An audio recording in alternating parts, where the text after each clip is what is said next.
It's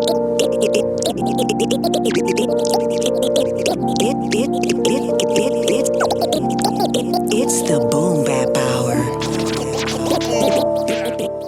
It's the Boom Bap Hour, and I'm your host, Miss Ruby V, and I am here right now with Amadeus 360. It is so great to have you here with us. How you doing today? I'm good. Ready? Yes, that's wonderful. So, take a moment to just, let our audience know, all about you. What do you have going on right now, and where are you from? Well, I'm originally from the Deep South. I was born in Little Rock, raised more in Dallas, Texas, and I've been here though probably more than half my life in the NYC area since I was very young. Okay. Um, so I mean, a lot of people they're like, "Nah, you're not really," I get that, But anyway, um, yeah, I got a new album out, MPC Jedi. It's my third project. Um, my first like solo uh production. I did like the premiere thing, P Rock premiere thing. And my first one was with Rusty Jukes on Duck Down. We had a bunch of people on that one. And then my second one was with my brother Terminology. We had it was Amadeus three, it's called Terminology Amadeus 360. So yeah, pretty dope album. We had everybody, Sky Zoo, Smith and Wesson, a lot of people. Real dope album. So now I went ahead and took it out on my own this time. I was starting a second project with Terminology, but the timing wasn't right. So we're good. We're gonna get back to that project very soon. We're gonna start on that one. But this project is pretty extensive. Originally it was 33, maybe 33 tracks, and 18 videos. Wow. So the other half has like LOG, Skangsta Rap Mar. There's a lot of people on the other one. And but this album, 18 tracks, 13 videos. I'm at the M.O.P camp. That's where I really got started through M.O.P. Oh wow. Okay. Yeah, I actually did speak to Billy Dance one time. Oh, you talked to Billy? Yeah, I got to interview him a little while ago. Well, it's been a few years, but definitely. Oh my gosh, he was so cool. So yes, good energy, very good energy. Yeah, he's something else. Yes, he was there for very funny, very, very good guy. So yeah, I definitely enjoyed speaking with him. So yeah, that's what's up. So what part of you say New York? What part are you Well, from? I'm in Brooklyn. I mean, I lived, since 90s. I've lived all over, but mainly Brooklyn, Flatbush, East New York, a lot of places in Brooklyn. Okay.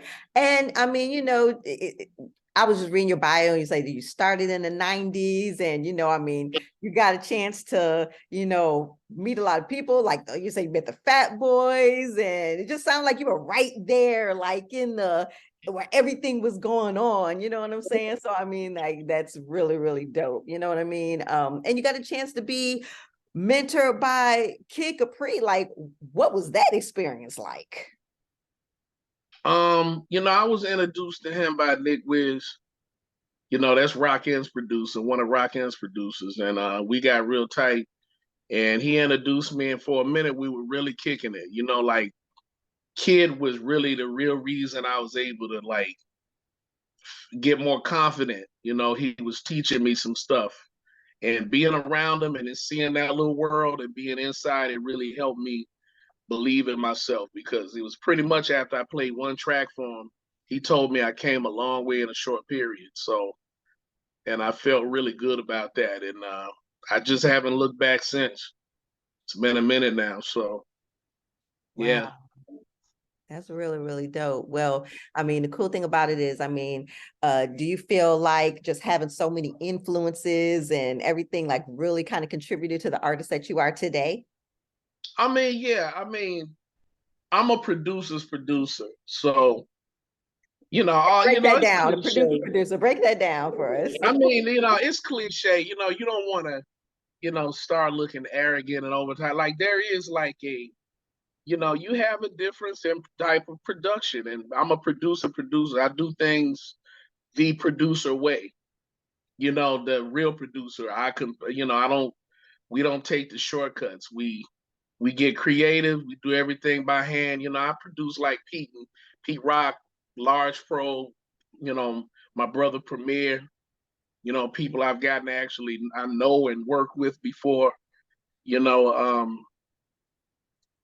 So when I say I'm a producer's producer, I'm like in that league of like, producers. I've got a lot of names, some big names under my belt that have been in the game a long time, G Rap, of course, I got this new Nems that's on the record, Sticky Fingers from Onyx. So I have a lot of people. Wow. Wow. That's really dope. So your new album is called MPC Jedi. So what was the inspiration behind your album? You know what I wanted to do? I wanted to try my hand, I'd already done like I say, it's always an honor when anybody notable wants to work with just one producer for a whole project. Most rappers, they always go looking for different producers to do an album. And I started with Rusty, dug down. Rusty hadn't done much, he hadn't had a deal in a minute. And then they signed us once they heard the album, and I did all of the tracks, all 10 of the tracks. And Terminology being the name he is, him, Static Selector, that whole D Squad and Rock Nation. I got in that family because it's like M.O.P, they're all in this circle. Ras Kass, everybody knows each other. Mm-hmm. You understand? So it was a no-brainer. Me and Term just started to think that we could just do a whole, album. It was pretty successful. So, we had Sheek, Louch, of course, M.O.P on that record, one with Fame, Smith and Wesson, Sky Zoo. We had a lot of people. Ras Kass, was a lot. So, and I was able to pull that off. Everybody's like, nothing sounds the same. I give people that feel that different producers produce the record. And that is very rare, especially in these days of times where everything does. I mean, I hate to say Everything it. sound the same. Yes, Yeah, it really I know, does. I It's know, like, I know. Yeah, everything sound the same. Yeah, that's because the also, like I said, I don't want to knock these kids. I'm more against actually the lyricism is where my biggest issue is. But the production is very simple now, and it doesn't there's a different meaning behind what we're from the era of being extremely lyrical, creative, and the beats just had to be just totally different than one another. You couldn't sound like somebody else. Well, it's different now. It's not the case. It's like the rapper is what has to stand. He has to stand out against the background, which is the beat. The beat is in the background now. It's not the forefront. It was kind of like some type of soundtrack. I asked the even much younger guys, to explain to me what the drill, what's the trap, and they tell me it's not even about the music, that it's about the image of the MC, not MC, the rapper. So that is a little different for me because like you're required to get in there and really master. And now it's this 135, 140 BPM hi-hat thing going on. Everybody's copying somewhat the South because I really don't want to give the South, because trap did not sound like what it sounds like now. That's not at all. It was actually called crunk. I remember. T.I., Jeezy, that's crunk and trap. I don't know really I don't even know really where the origins of this new sound, what they're calling trap, comes from, because it's really not Southern. I don't really know where that came from. Yeah, like they kind of went off on like their own tangent, you know what I mean? Well, yeah, the whole world does it too. Like I just saw like they got Korean trap. I saw Iranian. They've got Middle Eastern trap. It's a real, yeah. The whole world is doing it.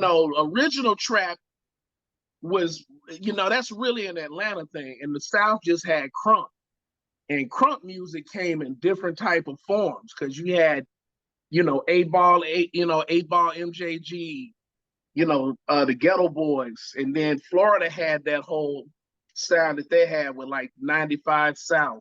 Yep, that's DJ Magic Mike. The South had a very varied sound.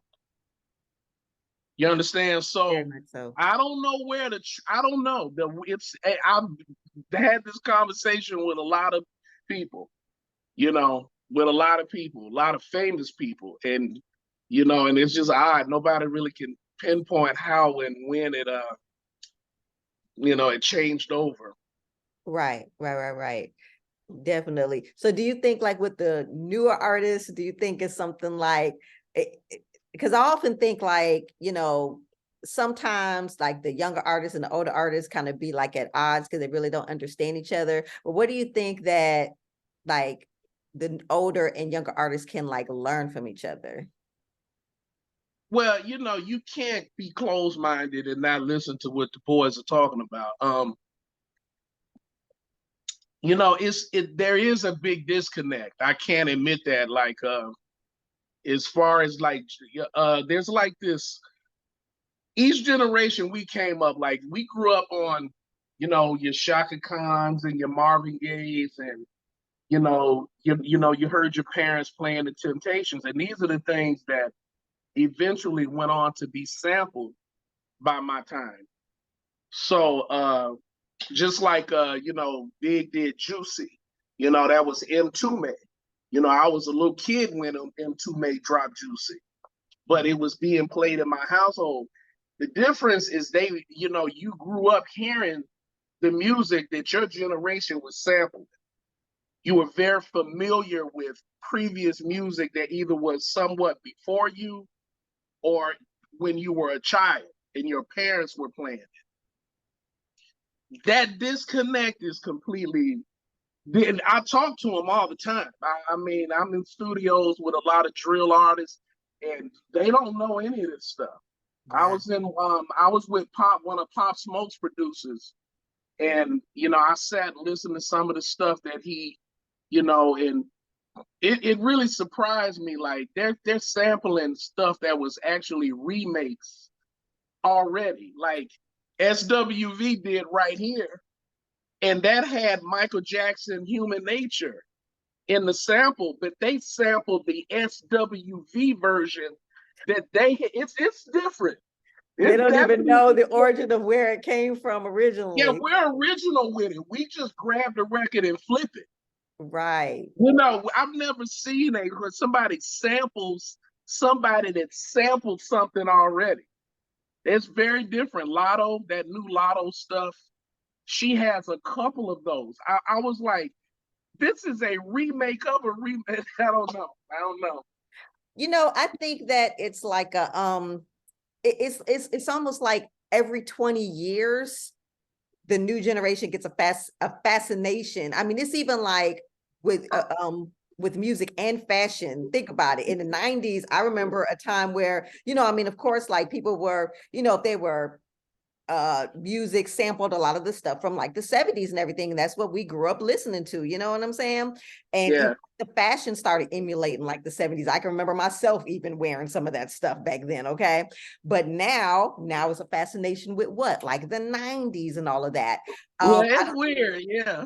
I don't know if it's because like that's, because we're like the parents now and that's where their knowledge may stop because it doesn't go back further than maybe that previous generation, or I don't know what that is, but it's just fascinating to me that that's just it's different though.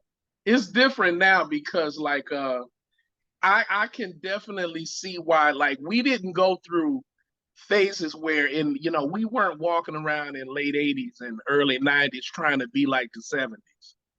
What's going on is I get a lot of young, because I have a lot of young people mostly that listen to my music. Mm-hmm. And they all tell me the same thing, that they're tired of what's out.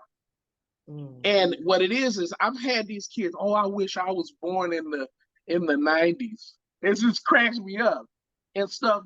This is real hip hop. I get that constantly. And it's because they're born into this generation where everything is fast food. What? This is the fast food generation. So Microwave. yeah, and they're not getting what we had, which was authentic music that lasts. That you're right. Like the early 2000s when stuff started to flip. What's interesting to me, I was in Thailand at the end of last year. I spent like 3 weeks in Thailand, and you would hear like some of the trap stuff and some drill stuff like being played in the background at clubs and stuff in these bars and stuff in Thailand. But like you would walk mostly like through these malls and stuff. And it amazed me that all you would hear was like Wu-Tang, That's Biggie. so It's very interesting that it's an era of music that just does not seem to go anywhere. And shout out to Ghost, Shaheem, those are my brothers. They're staying on top right now. They're like, they got that whole mini series that's on what, Netflix Hulu, or whatever. Yeah, the Wu-Tang. Yeah, Hulu. And it's interesting to me that all that stuff, when all that snapback music and that, and that era came out, that stuff is not being played. It's forgotten about. It's funny to me that like that whole mid 2011, 2015 period with Ray Shrimmer, and that stuff, you don't hear it at all. It's like those genres come, they leave, and they're gone. But the stuff that was original, creative, Pac, Biggie, Main Source, Pete Rock, Seal, it amazes me that you go places. I go to bars in Manhattan. That's what they're playing. They'll play that in the background. It's just amazing to me. And it's because real music has a way of it stays around.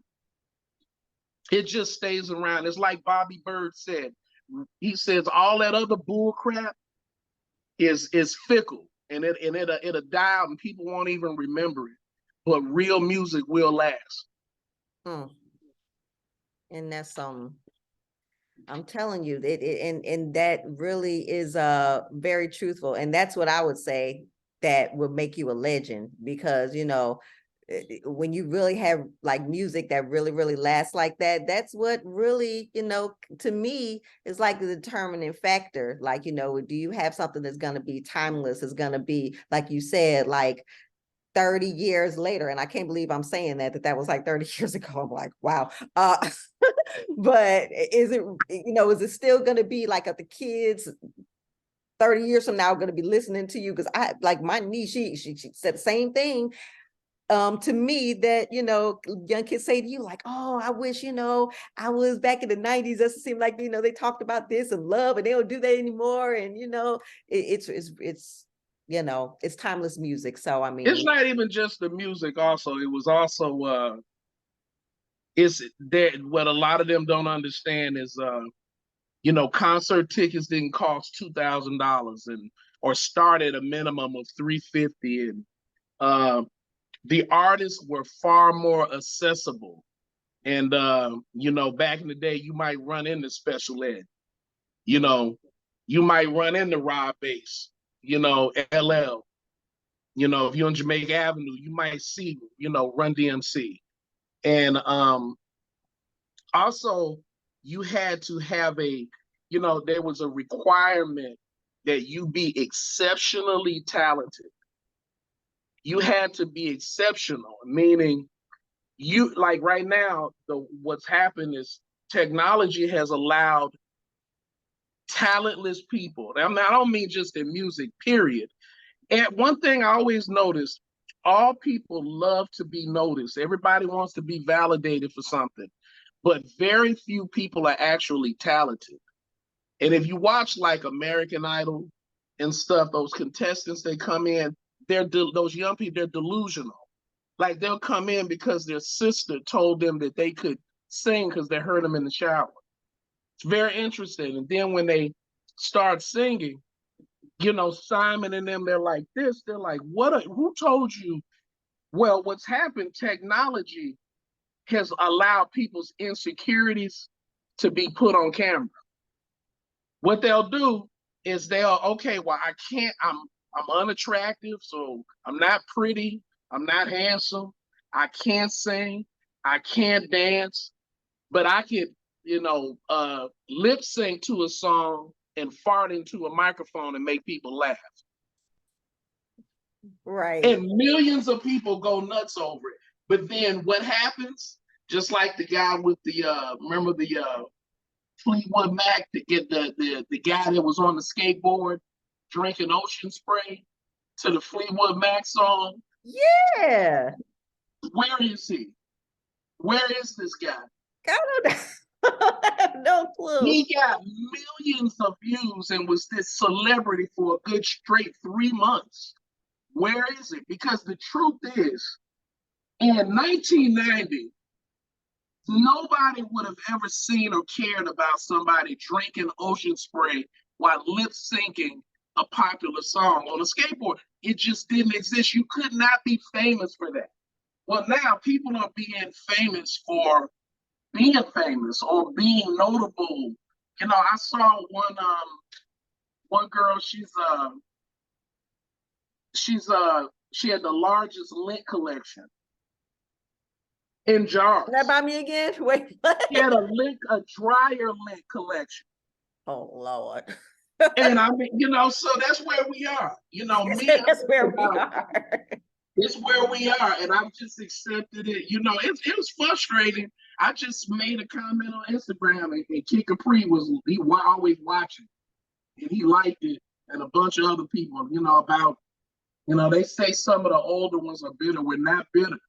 It's frustrating to watch you, have a craft and a talent, and this has nothing to do with the fact that you're not talented and your stuff isn't good. It's just you watch other people compete with you that don't have talent. And because they did something like, lick some ice cream out of a freezer and then put it back in the freezer, it gets 15 million views. Like, really? Is that simple? Look. It's that simple. And then here comes my video. Amadeus comes after that. Oh, I just happened to, this is a Kool G Rap video. It's a nobody. So, it's just the way it is. And I'm cool with it. As long as we're still here, we're still making money. This genre is a very addicted to genre of music. It kills me. You go around the world, especially Europe, especially the European market, it's crazy. They just love this stuff. They eat it up, and I get these, and it encourages me because people hear it, and I get these random DMs every day. I had to stop screenshotting them because I had hundreds of them. Wow. People telling me, people sending me videos of them, riding around in cars, listening to my music, and then they would record themselves and send it to me. It feels great. And people that you don't think even would listen. I had one, she's drop dead gorgeous, the type of woman you would not believe would even. She was right. I redid a Pete Rock joint, Reminisce Over You, for Sean Price. And I flipped Reminisce Over You. I used the same sample. And it's Rusty Jukes and Rockness Monsta. Sean Price, of course, from Helter Skelter, that was Rock's partner. Right. And, Pete heard it and was like, this is the illest flip of my own beat I've ever heard. Wow. Next thing you know, we in the video, me and Pete Rock riding around in the Maserati together. He co-signed me on his stuff. You Wow. know, had it on his gram. Yeah, it's called VSOP Sean Price. Okay. Okay. Yeah. Wow. Wow. I love to hear that. That's really dope. Yeah, for sure. Well, definitely just, want to let everybody know about where can we find, your newest album and where can we find you on social media and everything. Well, it's Amadeus 360 the B King. You know, I also go by, you can look up either one, Amadeus 360 or Amadeus 360 the B King, on Instagram. And the new album can drop last Friday, the 12th. It's long. It's got a lot of people on it, man. I got one on there with videos too. I got the cat from the Boondocks to do one of them. He was a cartoonist for the Boondocks. Um, so that's called How the Block Sound. That was the leading one. That's M.O.P featuring I Fresh and Ras Kass. Check the video out. It's crazy. Yeah. Okay, Yeah. definitely will, most definitely. Yeah, we got of course, Terminology, Black Moon, Buckshot and Evil D, Warfare. That's a video. That one's out. Sticky Fingers. I got another M.O.P joint on there with Billy, Fame, and Teflon. Shout out to Teflon. Tragedy, Gaddafi. You know, shout out to Drink Champs, Nori, everybody Okay, out there. okay. You know, everybody knows the war report. So, I got the Tragedy himself. Whispers from D Block. Of course, I said before, Rockness Monsta. Keith Murray. Okay, okay. All right Uh, now, all right. yeah, it's a lot on there. I'd have Sounds to very think. major. Yeah, yeah, it's all somebody's that most definitely. Gorilla Nems. He hot right now. Shout out to Nems. F your life. Okay, Don't ever disrespect me. Lil Dee, up and coming MC, young kid out of Coney Island. okay. Yes, a lot of people on this album. I'd have to sit here and really rack. It's 18 tracks. Master Ace, Elder Sensei, Craig G, pretty much everybody that Eminem mentioned at the Hip Hop Honors when he got inducted into the Rock and Roll Hall of Fame is who I got on this album. That's what's up. That's what's up. So where can we find the albums? We make sure that It's everybody on knows all you. platforms. All you got to do is put Amadeus 360, the MPC Jedi. Okay.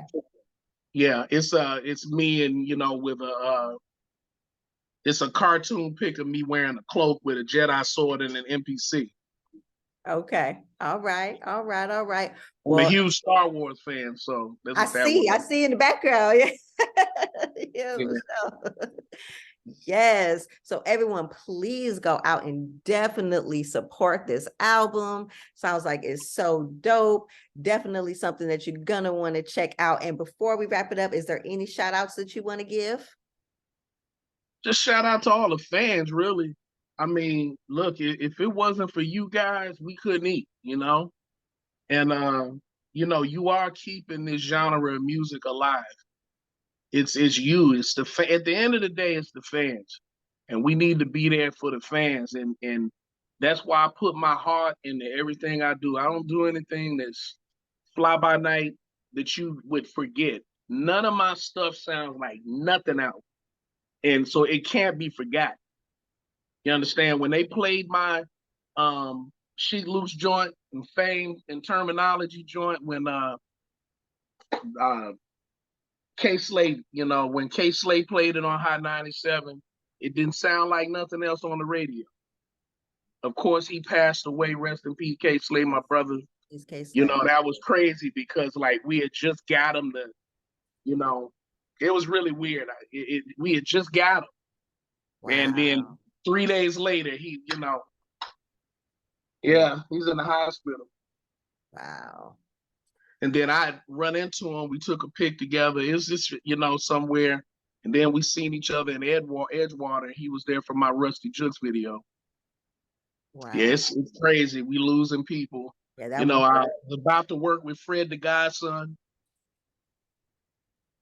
Yeah, Yeah. they got him.